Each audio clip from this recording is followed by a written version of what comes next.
2022. Eu estava assistindo agora há pouco um painel muito legal que falava sobre a velocidade da transformação digital nas organizações. Os maiores desafios estão na cultura. E uma das painelistas era a Camila Luconi, especialista em transformação organizacional no Scred, que está aqui com a gente. Obrigada por ter aceito o nosso convite, Camila.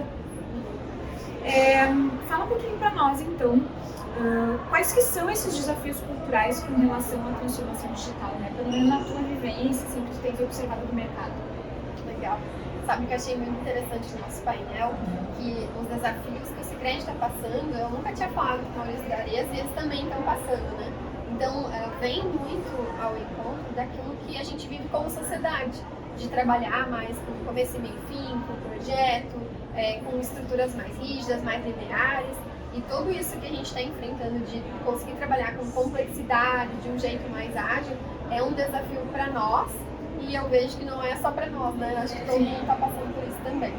É muito bacana poder compartilhar esses momentos e entender onde que estão os pontos centrais, as coincidências desses desafios. Poder buscar juntos, de repente, por que não, novas soluções, né?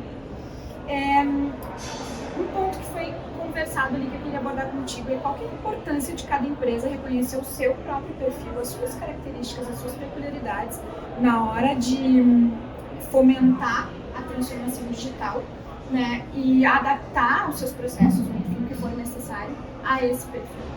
Legal.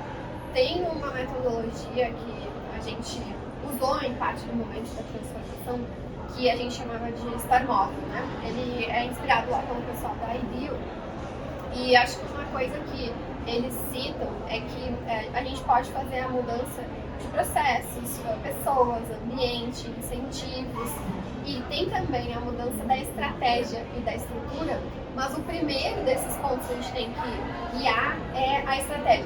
Então, assim, a estratégia vai dizer como a cultura e como a transformação vai se comportar, né? Então, por exemplo, se eu sou varejo, tenho uma coisa super competitiva de vendas, eu tenho perfil. Eu trabalho, por exemplo, numa cooperativa de crédito que tem muito forte o associado, a cooperação, o propósito, atender às necessidades daquela pessoa. É para isso que a organização existe. Então, não faria sentido a gente ter, por exemplo, aí a gente começa a pegar cada item, né? Uma bonificação ou um incentivo super agressivo gerando competição. Já para outras organizações, até às vezes no mercado financeiro, faz sentido, porque elas são muito competitivas e trabalham, sei lá, às vezes com ações, com sociedade das pessoas, né? Então, esses elementos não é fazer cultura por fazer, eles têm que responder à estratégia da organização. Que legal que isso se conecta muito com esses desafios que a gente enfrenta também ali na comunicação interna e no endomarketing, né? São paralelos que a gente pode fazer, porque tem que ser coerente. Então, se a gente não vai fomentar a competição, a gente também não pode, numa iniciativa de comunicação interna, por exemplo, fazer um concurso em que as pessoas, né, em que a gente tenha ganhadores ou que tenha o primeiro lugar, enfim. São sutilezas que a gente tem que cuidar, né? São super interessante que tu trouxe isso, porque a comunicação externa ou interna, né, a gente brinca assim, dia dos namorados do produto, né? Se a gente trabalha a diversidade, ou se a gente trabalha a colaboração, ou o não incentivo ao consumismo, por exemplo, que tipo de mensagem ou ideia a gente vai passar, né? O projeto Endomarketing Brasil, que inclui este podcast, é uma realização da Pix Media, startup com foco em soluções de comunicação interna. Mais de 500 clientes confiam na Pix Media para levarem as suas principais mensagens a quem realmente interessa, com ferramentas dinâmicas e intuitivas, como a TV corporativa e o app para colaboradores. Se você quer saber mais sobre as soluções da Pix Media e entender de que forma nós ajudamos os nossos clientes a se comunicarem melhor com os seus colaboradores, acesse o site www.pixmedia.com.br e converse com um de nossos consultores. E o tipo de patrocínio que a gente faz, esportes mais coletivos, né? Games que a gente consegue co-criar em grupo, com certeza faz sentido.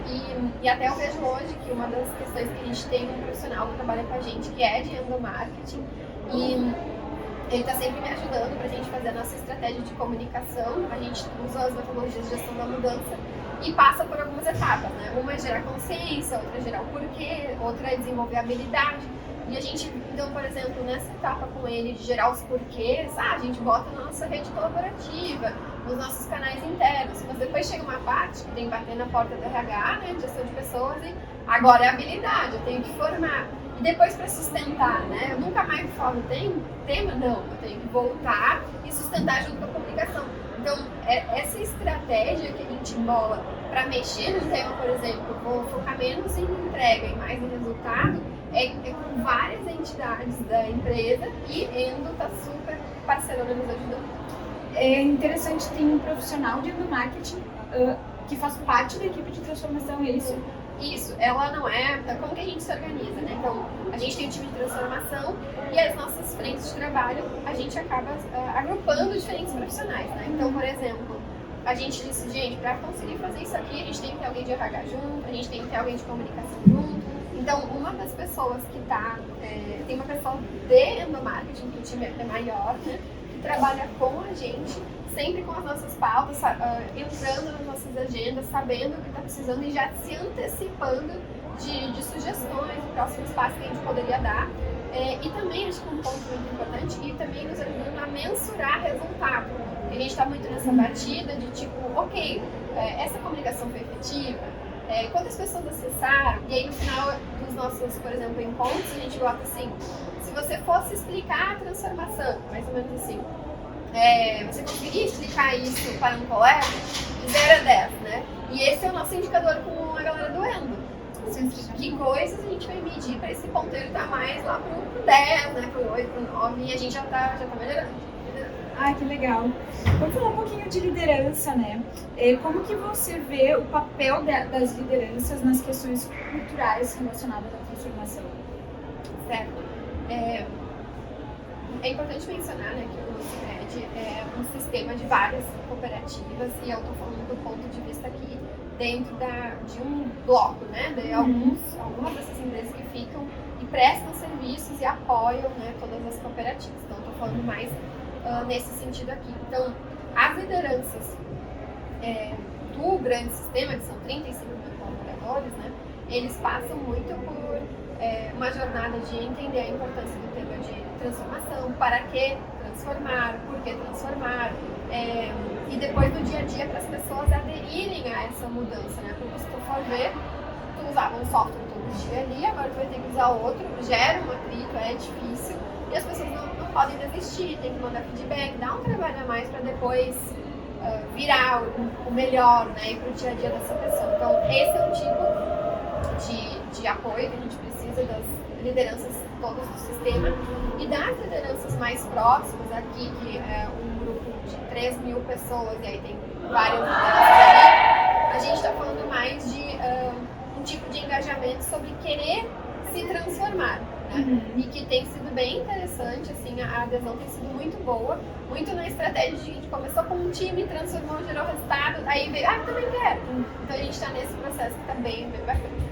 Que legal, quase uma reação em cadeia, né? Pra gente fechar, então, a nossa conversa, Camila, conta pra nós qual foi a tua principal mensagem que tu trouxeste aqui pro painel de hoje. Eu quero trazer a mensagem final, assim, que transformação é um desafio para todos, né? Não é exclusivo de uma empresa só, e que é algo multidisciplinar, né? Eu particularmente nunca me imaginei como uma profissional de RH e fiquei 1 ano em gestão de pessoas nesse último ano e vi a beleza de tudo que precisa ser feito lá e o poder que se tem nas mãos de mexer em pequenas alavancas culturais que a gente não conseguia, talvez, numa área isolada lá, né? Então, trabalhar uma participação de resultados individual para cooperativa, mexer quais são os conteúdos de capacitação que a gente vai fazer, como que a gente mede o sucesso de uma liderança de um grupo de pessoas, não somente por negócio, ou se é negócio não ser por entregas, mas também por como elas capacitam e lidam com as outras pessoas. Então, essas alavancas muito poderosas estão em outros times e eu acho que o painel de transformação, ele tem muitos donos, né? Acho que essa é a questão mais bacana. Sensacional, prazer te conhecer, Camila. Muito obrigada mais uma vez por ter dedicado um tempinho aí para conversar com a gente. Obrigada. É isso, pessoal. Até a próxima entrevista.